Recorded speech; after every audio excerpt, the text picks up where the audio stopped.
So, hi everyone. So I'm Guillaume Lemaitre, and today I will speak a bit about RAG to query basically the scikit-learn documentations. So, who I am to speak about scikit-learn. So basically, I have a PhD in computer science, but here this is not really relevant. And otherwise, I'm doing open source at Probable, and I'm one of the core developers from scikit-learn, and another library which is eBalanceLearn. And I'm not an LLM expert. Okay, so whatever I say, you have to don't trust me. But it was a fun experiment because here it's about a proof of concept, let's say. So motivation on what we were trying to achieve. So if you already went on the scikit-learn documentation, you probably saw that website, and then you have these ugly bars on the top there, which is a search bar. And if you search something, sometimes it works. So like in this case, then you end up inside another ugly page that shows you the results. And most of the time, it doesn't work, okay? Because you just misspell something, and then it doesn't do fuzzy matching, so it doesn't work pretty well there. Or you try to ask questions now that we are used to ChatGPT, and of course, that doesn't work, okay? So it's finding like terms, but it doesn't work very, very nicely. So the motivation was to say, okay, maybe, so when I submitted the talk was in December, so November, everything was about RAG and LLM, and I was like, what is these things? Maybe it could be cool to just look at what it can give, and if it could be useful basically for the scikit-learn project. And can we just replace this, or what can we do with that? So the idea was really to go inside that directions. So first, improve the user experience. Second is to see what LLM can provide and what are the potential there. And I wanted to come in Berlin, so it was a good place to make a talk. So I will start just by giving a bit of background on the RAG in case that some of you are not very familiar with it. And then I will go into details how we just use them for the scikit-learn documentations. So here, the first thing that I want to mention is how you are using normally an LLM, or here I actually like how we do it inside that case. So it's a zero-shot prompting in the way that you write your questions, you give this to your models, and then it's just answering to you. So it's generating one answer. We don't expect to have a chain of thoughts, let's say, where you can just ask, oh, but can you disambiguate what I'm saying? It's not what we are seeking here. It's like one question, one answer. So, and what RAG bring onto these things is just that you have a preface just before that, where you can say, hey, actually, the LLM is dumb. It will not be able to answer. So what we will do is find some pieces of information to feed to him, and with as well maybe his knowledge as well, can combine all of those together to give me a much better answer. So now, instead of having one params, which was the LLM, you have two params, because you have also the search engine here, okay? So you have to work on this and on that part. So what is this information retrieval here that retrieves the context? Basically, this is not something new. It's pretty old. I mean, like Google did search engines during a long time. So we are very close to that things. So the idea is that I can provide questions, and then these questions, which is in natural language, should be brought into a mathematical representations, where I can do mathematics on that. And when that I have that vectors, I could have like a database and check what are like vectors that look like this, and retrieve the vectors, and then go back to the natural language, okay? That give me like basically the text with that. So you need to build the database, and you have different way of doing the representation here. So I will go into details what here we use as a proof of concept, because you have different methods, and these fields have been quite active recently, basically with the language models. So now that we have like kind of framework on a RAG and like that part, let's build a RAG, okay? So if I go around So I did the slides 2 days ago. I just like how to build a RAG, and then you get like a bunch of pages, and it seems super easy. Okay, so one does it in 50 lines of code, another one in 4 lines of code, one that you can just put it in production and it works. And Mistral, they do basically models, so they tell you all the different ways that you can do it with LangChain, Lamia index, or HStack. So it seems like this is something straightforward, and you should have any caveats, okay? Because I mean, like all the different people can tell you how to do it. So what is also interesting is that if you check like the different blog, the first one is Scaleway, so they sell you some GPUs. Anyscale does the same. Mistral doesn't sell you, but they will give you some LLMs. So, and Llama Index and Clarify, in that case, give you some, basically, a RAG out of the box. So all these people have an interest, of course, okay? So here I will give another perspective on the programs, linked to my community work, let's say. So I will put some rules compared to those people. One is I'm kind of poor. I don't have GPU. Okay, I have a Mac M2 that can do stuff. So I want to work on my machines to develop those. I'm stingy. I don't want to pay any of the providers. I don't want to bother with API calls because I could still pay OpenAI and just make like API calls that's there, but I don't want to bother with that. I mean, because I'm still stingy. So I mean, that's another thing. I want to write like pure Python code. I'm a scikit-learn person, so maybe if I can do my own wrapper, I can do that with the scikit-learn API. And then, so this is not a given, but if you know a bit LangChain or those libraries, this is wrapper of wrapper of wrapper of wrapper. So I can avoid that because I want to understand what is under there. I don't say don't use them. I just say I want it to run what is under that. OK, so that's the things. So it is called RaggedDuck. OK. So it's as good as a rubber duck debugging because he can maybe tell you wrong stuff, but maybe it will tell you the truth, okay? And it's powered by Pixie.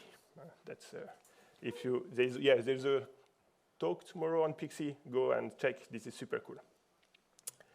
So here there is some documentation. If you want to reproduce this like locally, this RAG, actually you will be able to do that by following the documentations of this project. It's done to be like reproducible, okay? So what choice did I do? And for that specific proof of concept, of course, any of the blocks here can be replaced with any of the technology. That was not my interest to pick up the best things. The only thing that I wanted is that it works and fast. I can pip install it. Okay, that's more or less that. So I will come back on the retriever, but basically I have a sentence BERT that comes from SBERT. Phase, that is a library from Meta to make search, nearest neighbor search, approximate nearest neighbor search. I implemented the BM25 because there is no BM25 in Python, apparently. And then for the LLM part, I'm using Mistral because I'm French. And I'm using Llama CPP Pythons basically to have the interface with it. And then I found someone that writes like a web things to be able to question the things basically online that is called Llama Web. And it was more than enough for what I needed. So I grabbed like a piece of that. I mean, that's the nice part about the open source. And I just like throw it in there. And then like I have a full thing that allow me to interrogate basically the LLM with the context. So now let's go into the details because the details are like that's the devil in the details basically. So if you look at all the documentation that I showed before, they will say, yeah, you take a text, it's easy. I mean, you document that you want to retrieve are just chunks of documentations. So if you define it, it's like I did that page, I take the first 300 tokens, and then I take the next one, and I can overlap between them. That builds basically all your documentation that you want to make search inside. And at the moment of the retrieval, you will just actually like pick up one of those chunks and provide it to your LLM. So you say, OK, good. I will start with that. But we have different type of documentation in scikit-learn. So maybe I can be like try a bit different strategy and as well learn what is wrong with this. Okay? Because actually, if you try that, that doesn't work. So the first type of documentation that we have is the API documentations. So it's a reference one. So we have classes, we have parameters, we have defaults, we have the description of the parameters. So you can imagine the kind of basically question that people could come with when they try to search inside those documentation page. Okay? So this is things like what are the parameters of logistic regressions, or what is the value of these parameters, or give me a piece of code that give me a user examples, because we have a section with that. So it really is the type of question that people will come, or like, let's say this type of documentation are good candidate to answer those questions. Okay, I don't say that that's the only one, but this is one of them. And I will try to show you that if I use the previous strategy, which is a naive one that like 99% of the text, like documentation tell you to do, is actually failing. So I will try to answer the second one and give like a content examples of how RAG failed there.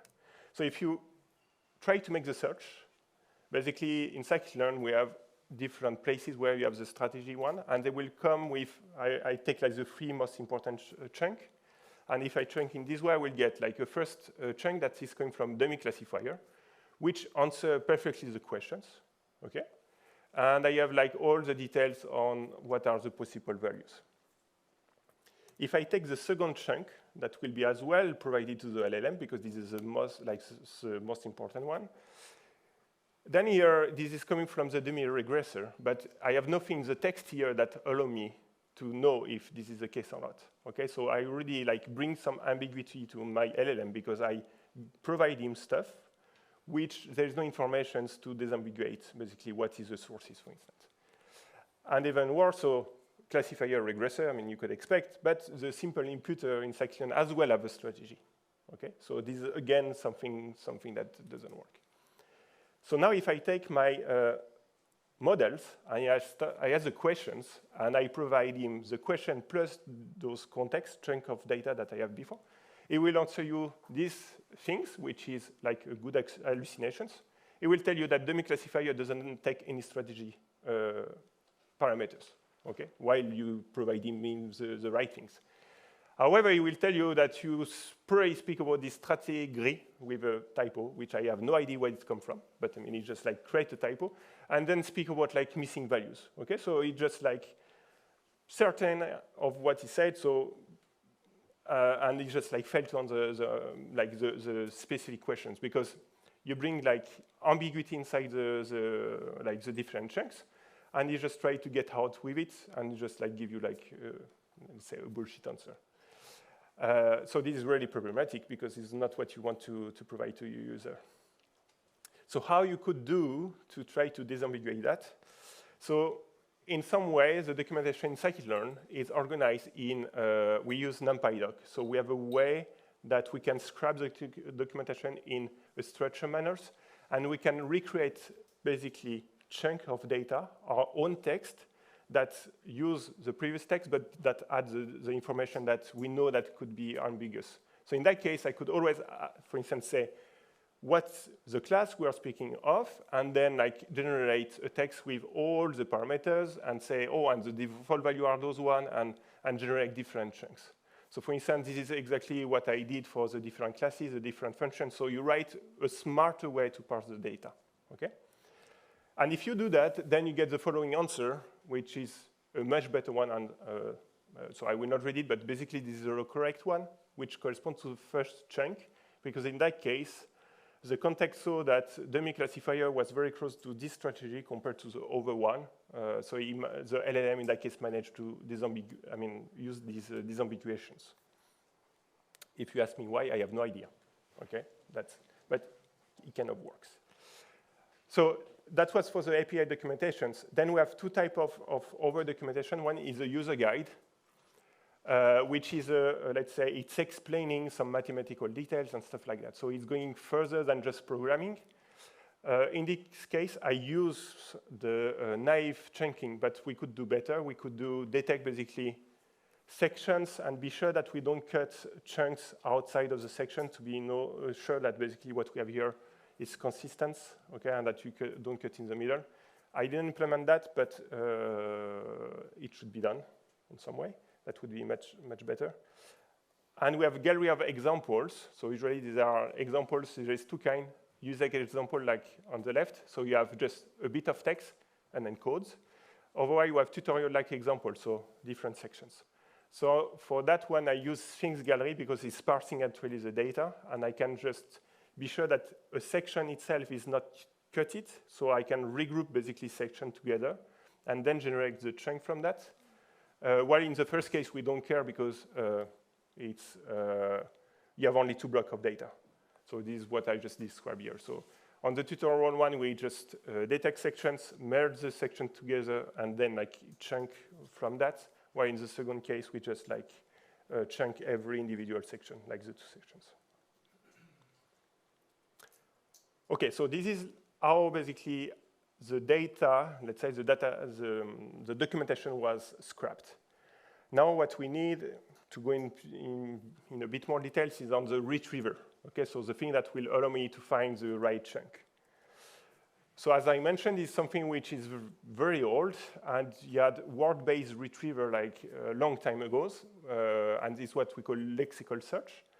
And it's something that, so when you have your document that come from on the top, you can basically count how many times a word appears, so modulate a bit of a refinement, but basically you get a sparse matrix, okay, with the counting, and then you will get your query where you check how many times the words appearing as well in the document, and then you can compute a score.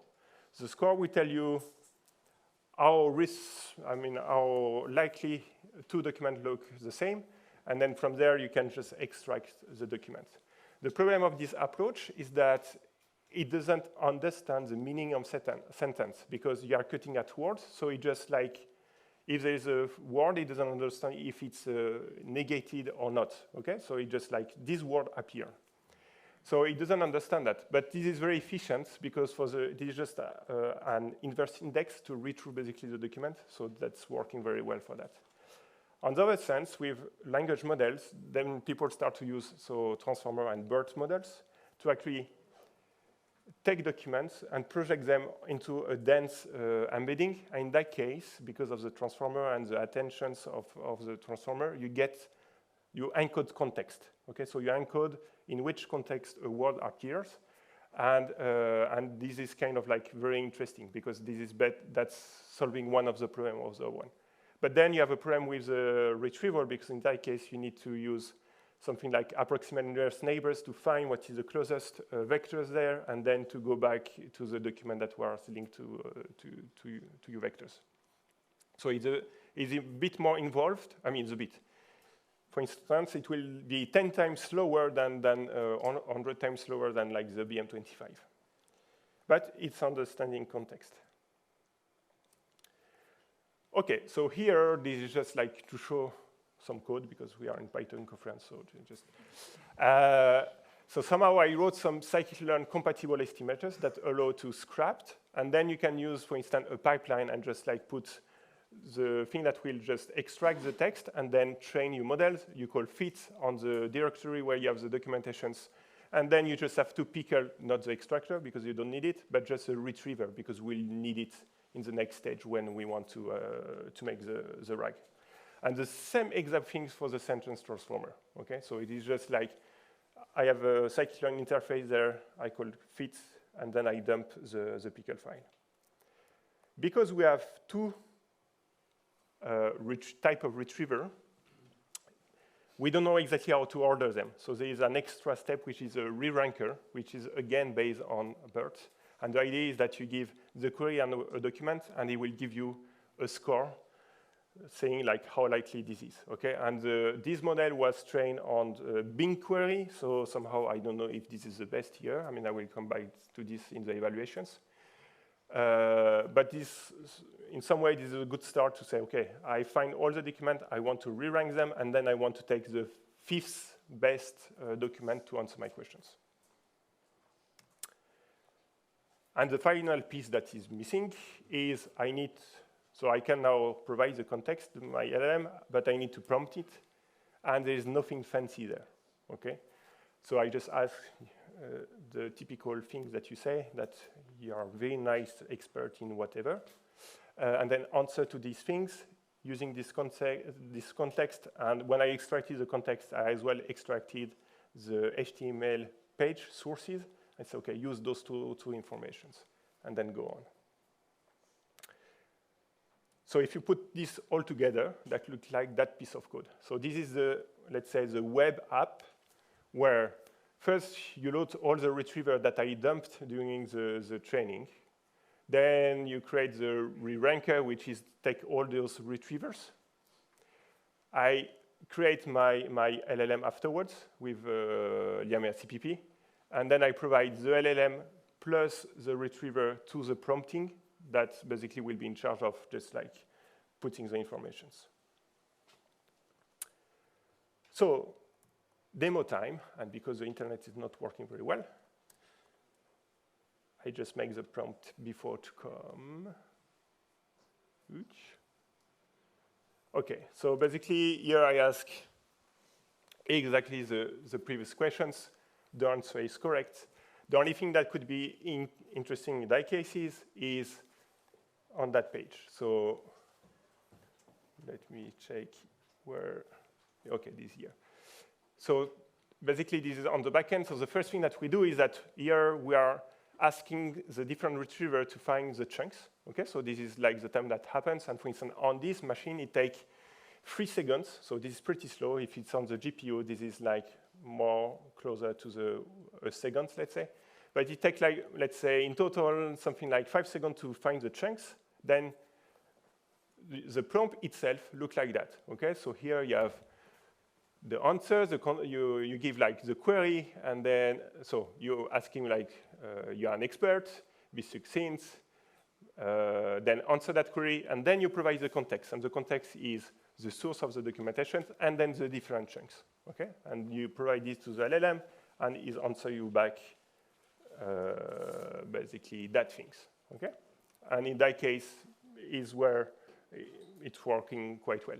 If I disable completely the LLM on that things, it just say like very like it never saw documentation of scikit-learn before. So it will tell you 2 parameters completely randoms that he found somewhere. Okay, so the RAG is still working in this way. I mean, like whatever you give him as information, the LLM will use it. So time for conclusions, I think. Yes. So part of the evaluations, one problem here is that there is no evaluations. Why? It's because we don't have data as a community-driven project. Because we don't collect data on the website. So we don't collect what people type, for instance, on the search bar. So I cannot use that to have a feedback or to fine-tune my models or to know what's works best. Okay? And that's fine. We don't want to have that. And for GDPR compliance, we didn't want it as well to go over with that.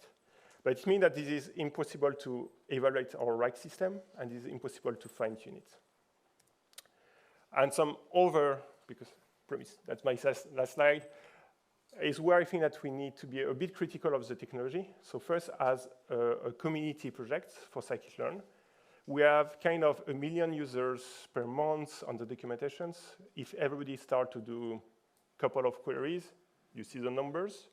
It's costing it's costing kind of like a couple of cents per 100 queries.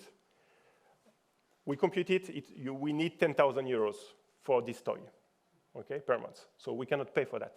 So if you're inside a company that's making you people inside the company very, effective at doing their work, this is completely fine. Here, these are completely another settings where it's probably not valuable for that type of works. However, what we can do is a much better search engine, which is fuzzy, like let's say that fuzzy terms. And Algolia, for instance, is proposing something like this to open source programs. So that would work. And that's it. I will stop here. Okay, thanks very much.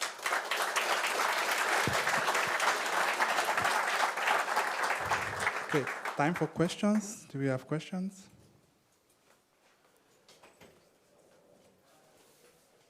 No question? No questions. Okay, I have a question. So some of the tutorials contain images, and how do you process questions where you need So images? here we don't process the image. As simple as that. is a text-based. So then yes, if we would like to push until that stage, then you have now works that you can understand, like the image. Maybe one way would be from the image, can you train a model that can generate the code that generated the image, and then like use that as a context as text as well, or I don't know. There's like multiple strategies that we could think of. But here, yeah, I didn't bother. Yep. Thank you. Thanks for the nice talk. So it was just more to understand if I got correctly your chunking strategy. So basically, what you recommend is for every different kind of document, you have a different chunking strategy. Yeah, you need to so first is like, what I saw is, you check how it fails, and from what it fails, you try to understand why, and usually you will come up with a much better chunking strategy. And the default strategy is not going to work all the time, so maybe for most of the time. So yes, you need to spend, the main message is, if you put garbage in, you will get garbage out. So really pay attention to what you push in, you put in, and actually then come with probably a better strategy for chunking document. And it's case to case. I don't have a solution here to tell you, oh, for you, you need to use that. It will be case to case. For instance, for the user guide, the naive chunking is already a good default. For the API, this is not at all working. Okay, so this is like a kind of things that is interesting to know, and that people don't tell you. And then afterwards, if you would have, let's say, many different types of chunking, then you assimilate them all by the re-ranking, right? And that is a way to just yes, the re-ranking will just like reorders, like depending on what is the best. I mean, you already like find the right things.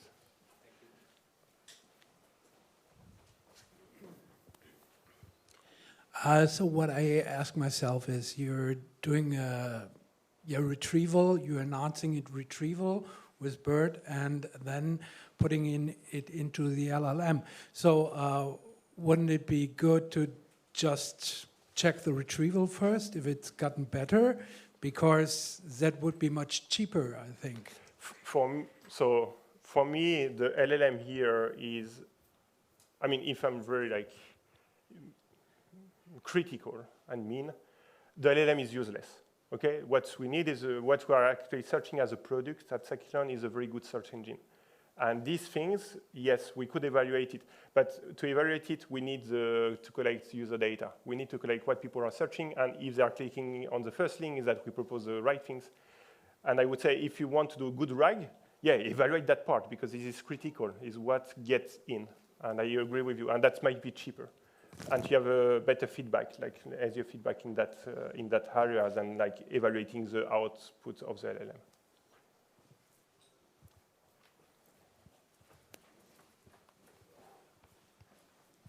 So you mentioned performance of the context retrieval. So what was your experience with Mistral on CPU and the number of chunks that was reasonable to run on? So first, like the LLMs are, so Mistral, for instance, so the last ones are limited with the context. So the context cannot be more than 8,000 token, I mean 8,192, probably, because I'm power of 2. And the first version was 4,000. So usually, yeah, you can tweak those numbers. On CPU, I would say this is a dead end. It's super slow. On the MPS, however, this is reasonable to. I develop everything on the MPS, so I mean on the Mac M2, so it's using like the chip. So it's quite good for prototyping. And on the GPU, this is like that's a normal speed, like what you see in ChatGPT. And on your laptop, that was seconds, or tens of seconds or minutes? Let's say it will take 30 seconds to answer one query. So it's okay as a latency to develop a POC. It's not okay to have it in prod. Okay, in production you will need a GPU. Okay, thanks so much everyone for your time. We have now come to the end of this talk.